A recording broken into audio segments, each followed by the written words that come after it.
حضرت عمر کا دور اٹھا لیں کہ نہ تو ہم خود ایماندار ہیں، نہ ہماری جو حکومت ہے وہ ایماندار ہے۔ ہمیں بتایا جا رہا ہے کہ ملک ڈیفالٹر ہونے والا ہے۔ ہم کس بات کی خوشی منائیں؟ اگر ہم اسی طرح چلتے رہیں گے، ٹھیک ہے، اپنا سوچتے رہیں گے، کسی کا نہیں سوچیں گے، تو اس سے ملک اور ہی ڈیفالٹ کی طرف جائے گا۔ اس سے پہلے رشیا جیسے ملک نے ڈیفالٹ کیا۔ آپ اٹھا کے دیکھ لیں، پاکستان میں اس سال میں جو مہنگائی انکریز ہوئی ہے 13.4% انکریز ہوئی۔ السلام علیکم ناظرین، تو پروگرام کنٹینیوز ہی ہے، تو یہ بھائی ہمیں راستے میں جاتے ہوئے ملے، تو السلام علیکم بھائی جان۔ وعلیکم السلام۔ کیا نام ہے آپ کا؟ احمد ابتسام اوان۔ اوان صاحب، سب سے پہلے تو آپ کا شکریہ کہ آپ نے ہمیں ٹائم دیا، اس کے بعد ہم آپ سے آپ کا شکریہ کہ آپ نے ٹائم دیا، انٹرویو کے لیے آپ نے یہاں پہ کھڑا کیا، کوئی مسئلہ نہیں۔ Thank you.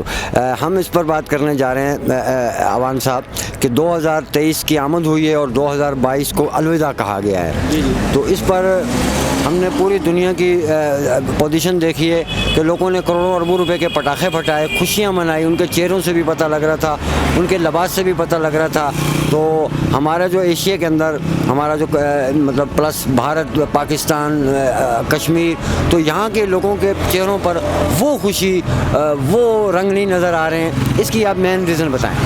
First of all ہم تو مسلمان ہیں، ہمارا جو اسلامی سال محرم سے سٹارٹ ہو جاتا ہے، لیکن چونکہ ہم دنیا کے ساتھ چل رہے ہیں، ہمیں دنیا کے ساتھ چلنا ہے، تو اس وجہ سے ہمیں دنیا کے ساتھ بھی خوشی منانی چاہیے۔ لیکن جو ہم خوشی نہیں منا رہے اس کی مین وجہ کیا ہے؟ دیکھیں، آؤٹ کنٹریز میں لوگ بہت زیادہ ڈیولپمنٹ کر رہے ہیں، ہر سال کوئی نہ کوئی وہ نئی چیز کر رہے ہیں، ان کا جو ملک ہے وہ ترقی کی طرف جا رہا ہے۔ لیکن جو ہمارا ملک ہے، آپ اٹھا کے دیکھیں پچھلے کچھ چند سالوں میں، اسپیشلی جب سے یہ کرونا ہے اور اس سے پہلے، جو ہماری غربت ہے وہ ڈبل ہو گئی ہے، مہنگائی ڈبل ہو گئی ہے۔ ہم کس بات کی خوشی منائیں؟ کیونکہ ہمیں پتہ ہے اس سال میں بھی ہماری حکومت نے، ہم نے خود کچھ نہیں کرنا۔ اس کی مین ریزن یہی ہے کہ نہ تو ہم خود ایماندار ہیں، نہ ہماری جو حکومت ہے وہ ایماندار ہے۔ اوپر سے ڈیفالٹر کی طرف بھی ہمیں بتایا جا رہا ہے کہ ملک ڈیفالٹر ہونے والا ہے۔ جی بے شک، ملک ڈیفالٹ ہونا چاہیے میرے حساب سے، کیونکہ ہمیں ایک ڈر ہے کہ ملک ڈیفالٹ ہو جائے گا، مہنگائی بڑھ جائے گی۔ آپ میری بات کو سنیں کہ ابھی جو مہنگائی ہے، آپ اٹھا کے دیکھ لیں، پاکستان میں اس سال میں جو مہنگائی انکریز ہوئی ہے 13.4% انکریز ہوئی ہے اس سال میں، ٹھیک ہے۔ مہنگائی تو آلریڈی ٹاپ پہ، پیک پہ، اگر ڈیفالٹ کر جاتا ہے ملک تو کتنی ایک مہنگائی ہوگی؟ اگر ابھی ٹماٹر 100 روپے کلو مل رہے ہیں، 70 روپے کلو مل رہے ہیں، 200 مل جائیں گے، ٹھیک ہے۔ مہنگائی حد کر کے بڑی بھی تو 2% 3% اور انکریز ہوگی، اس سے زیادہ تو نہیں ہوگی۔ لیکن ڈیفالٹ ہم کر جائیں گے تو اس میں ہمارا ہی فائدہ ہے، کیونکہ ہم جو ڈر رہے ہیں نا کہ ڈیفالٹ کر جائے گا، یہ ہو جائے گا، وہ ہو جائے گا، اس سے اتنا بھی کچھ نہیں ہے، ٹھیک ہے۔ اس سے پہلے رشیا جیسے ملک نے ڈیفالٹ کیا ہے، آج دیکھیں سپر پاور ہے، اس طرح اور بھی بہت سے ملکوں نے ڈیفالٹ کیا ہے۔ تو ڈیفالٹ کرنا کوئی بہت زیادہ بری بات نہیں ہے، کچھ پابندیاں لگ جائیں گی ہم پہ جو سال ڈیڑھ سال میں ختم ہو جائیں گی، لیکن جو ہمارا ڈر ہے یہ نکل جائے گا کہ ڈیفالٹ ہو رہا ہے، یہ ہو رہا ہے، وہ ہو رہا ہے، اتنا بھی کوئی بڑی بات نہیں ہے۔ اوان صاحب، اس کی مین ریزن آپ بتائیں کہ اس ملک کے اندر جو غربت کی شرح اوپر سے اوپر بڑھتی جا رہی ہے، اور یہ جو بحران ہے، سیاسی بحران ہے، اس کی مین وجہ کیا ہے؟ دیکھیں، ہر ایک کو اپنی ہی پڑی ہوئی ہے، کوئی بھی سیاستدان ہے وہ اپنا سوچ رہا ہے، وہ ملک کا نہیں سوچ رہا۔ اب میں اپنی مثال لیتا ہوں، مجھے کہیں سے فائدہ مل رہا ہوگا، میں اپنا سوچوں گا، نہ کہ میں اپنی عوام کا سوچوں گا۔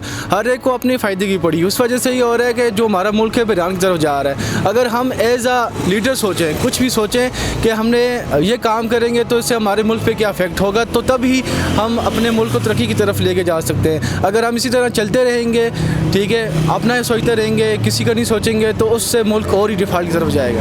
آپ نہیں سمجھتے کہ اس ملک کی قیادت میں فرق ہے، ریاضت میں فرق ہے، یا اس کی عبادت میں فرق ہے؟ دیکھیں، سب سے پہلی بات کہ جیسی جو ہماری قوم ہوتی ہے نا، ویسے ہی ہمارے اوپر حکمران مسلط کر دیے جاتے ہیں۔